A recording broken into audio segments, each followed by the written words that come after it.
Before diving into this story, hit that like button, drop a comment below, and subscribe, because here, every story is a new emotion you won't want to miss. It was just another Monday morning, the kind that smells like dust, old coffee, and forgotten dreams.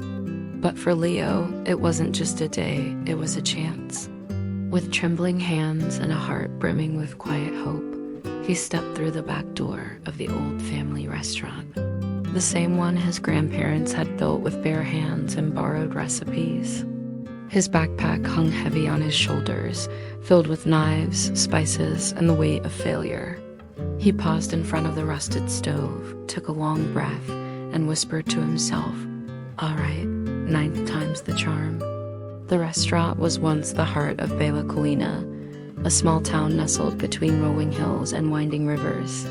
Founded over 40 years ago by Leo's grandparents, Donna Teresa. In Tanho, it was a place where neighbors gathered, laughter echoed, and memories were made over hearty meals. But time had not been kind. The paint was peeling, the tables sat empty most nights, and online reviews painted a picture of decline. What was once a beacon of warmth now struggled under the weight of debts and fading hope. Leo, at 28, carried the heavy legacy of the family restaurant on his shoulders. A passionate cook with dreams bigger than the town itself, he had bounced from kitchen to kitchen, never quite finding his place. His talent was undeniable, but so was his insecurity. After a string of layoffs and closed doors, he decided it was time to return home, not just to a building, but to the roots that had been neglected for too long. Helping his grandparents wasn't just a choice, it was a calling. The reunion wasn't easy. Donna Teresa greeted him with cautious hope in her eyes, while Tanho's scowl told a harsher story. "This boy can't even handle a pressure cooker," the old man grumbled, arms crossed and skepticism thick in the air. Bianca, Leo's cousin, had her own plans that didn't include preserving the family legacy. She wanted to sell the restaurant and turn the space into a sleek fitness franchise. The family was divided, the future uncertain, and Leo had to find a way to prove that passion could still beat profit. Leo's first lunch service was nothing short of a disaster. The kitchen buzzed with tension as smoke curled from a burnt pot of rice, filling the cramped space with a harsh scent. A pan slipped from his grasp, sending a piece of fish flying across the room, landing with a wet thud on the floor. The local food critic, Donna Enes, had barely taken a bite before she pushed back her chair and left without finishing the meal. The silence she left behind was heavier than any criticism Leo had faced before. Word spread fast in Bela Colina, and the harsh whispers grew louder. Bianca called for a family meeting, her voice sharp and decisive. She insisted the restaurant was sinking fast and suggested closing its doors for good. The thought of giving up pressed down on Leo like a storm cloud. He felt the weight of disappointment in his family's eyes, and his own heart threatening to crack under the pressure. Defeat seemed inevitable. But then, while cleaning out a dusty shelf, Leo found something unexpected, a worn leather notebook, filled with faded handwriting and recipes from his grandmother. Tucked inside was a small note written in her gentle script. "Cooking is like love. It takes time, soul, and generosity." The words struck him deeply, igniting a spark he thought had died. With renewed purpose, Leo threw himself into the kitchen. Early mornings and late nights blurred together as he practiced knife skills, refined sauces, and tasted every experiment. The old recipes came alive again, but he wasn't afraid to add his own twists: local herbs, unexpected spices, and fresh ingredients from nearby farmers. Every failure was a lesson, every success a step closer. The townspeople began to notice the changes, offering encouragement and honest feedback. Old Mrs. Clara stopped by to share her grandmother's secret spice blend, while the butcher gifted him the finest cuts. Leo's kitchen became a hub of connection, creativity, and hope. Each dish told a story of tradition meeting innovation. Even the skeptical Tanho watched quietly, his arms folded but his eyes softer. Donna Teresa baked bread by his side, sharing family stories and reminding him that legacy wasn't just about food, it was about love. Bianca's cold distance started to thaw, as even she couldn't deny the flicker of new life in the restaurant as worn walls. Leo's menu transformed from a list of forgotten meals to a vibrant collection of flavors.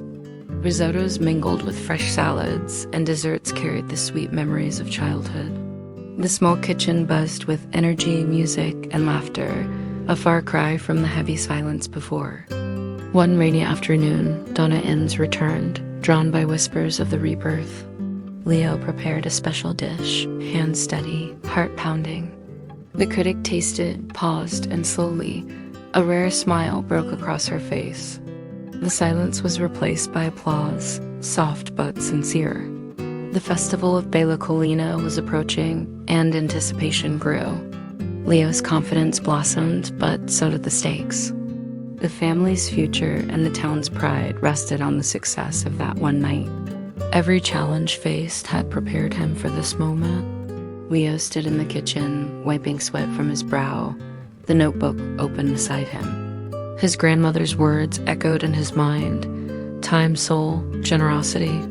This was no longer just cooking. It was his chance to rewrite the story.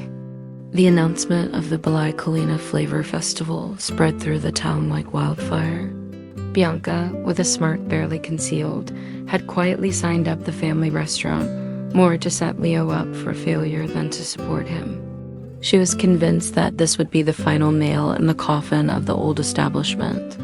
But Leo, fueled by months of hard work and hope, decided to bet everything on the event. His menu blended cherished family recipes with fresh, local ingredients, adding innovative touches that told a story of both tradition and renewal. On the day of the festival, heavy rain poured relentlessly, turning the streets into rivers and threatening to keep customers away. For a moment, it seemed like the storm would wash away all of Leo's dreams. But then, one by one, the townspeople began to appear, clutching umbrellas and raincoats, drawn not just by the festival, but by the heart Leo had poured into the kitchen. Slowly, a line formed outside the restaurant, a vibrant queue of neighbors, eager to taste the new soul of Donna Teresa's. Inside, the air buzzed with nervous energy and the rich aroma of spices and simmering sauces. Waiters weaved through the packed tables, carrying plates piled high with Leo's creations.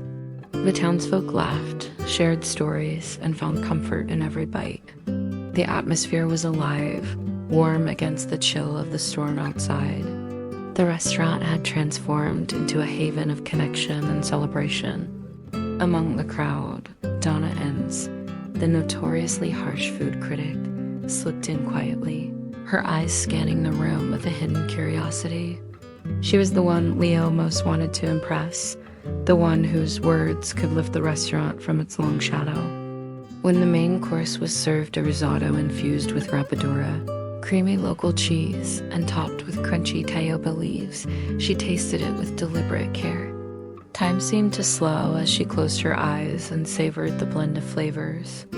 A rare, genuine smile crept across Donna Inns' face, breaking the silence that had hung over the restaurant. Leaning in just enough for Leo to hear, she whispered softly, "This ... is poetry on a warm plate." The words carried weight beyond the kitchen, echoing through the hearts of everyone present. It was a moment of triumph, validation, and promise. The rain outside began to fade, the storm passing as if in reverence to the rebirth inside those walls. Leo's gamble had paid off, transforming not just a failing business, but rekindling the spirit of a community. That night marked the turning point, the day the restaurant found its pulse again, beating strong with passion, perseverance, and love. The restaurant was alive like never before, bursting at the seams with laughter, chatter, and the clinking of glasses. Outside, a long line of eager customers stretched down the street, umbrellas forgotten in the warm glow pouring from the windows. Bianca stood at the entrance, her usual sharp gaze softened with surprise and pride. She had doubted Leo from the start, but now she couldn't deny the talent and heart he had poured into every dish. The family's future was no longer a question, it was a promise. Inside, Donna Teresa and Tonho embraced Leo tightly, their eyes glistening with tears of joy and relief. The years of struggle melted away in that moment of victory, replaced by a profound sense of hope. It was more than just a business saved. It was a legacy restored. Their small hands, worn by decades of work, clasped his as if passing a sacred torch to the next generation. Leo's smile was humble but radiant, knowing he had finally found his place. That evening, a new sign was carefully hung above the entrance, catching the golden light of the setting sun. It read, "Teresa and Leo, soulful food," a simple but powerful declaration of love, roots, and rebirth. The old restaurant had been reborn, carrying both the weight of tradition and the excitement of a new beginning. The town of Bella Colina had found its heartbeat again, thanks to a young man who refused to give up. As the last customers left, Leo stood in the quiet kitchen, feeling the hum of life in every corner. He traced his fingers over the worn recipe book, the words of his grandmother echoing in his mind. Cooking is like love. It takes time, soul, and generosity. The journey had been tough, but every mistake, every burnt plate had led him to this moment of fulfillment. He understood now that passion was the true ingredient that made food and life worth savoring. In the warmth of that humble kitchen, Leo realized something deeper. Success wasn't just about filling seats or winning praise. It was about connecting with people, sharing stories, and nourishing more than just bodies. The restaurant was a sanctuary, a place where roots grew strong and dreams took flight. Every plate served carried a piece of his family's history, wrapped in hope and resilience. Outside, the stars twinkled softly above Bella Colina, as if blessing the night's triumph. The community had rallied behind a simple truth, that love and perseverance could revive even the most forgotten dreams. Leo smiled, knowing the road ahead would still have its challenges, but now he wasn't walking it alone. The spirit of his grandparents, the faith of his family, and the support of his town would carry him forward. No matter how messy your kitchen gets, when your recipe is made with passion, persistence, and roots, the flavor always finds its way back to the soul.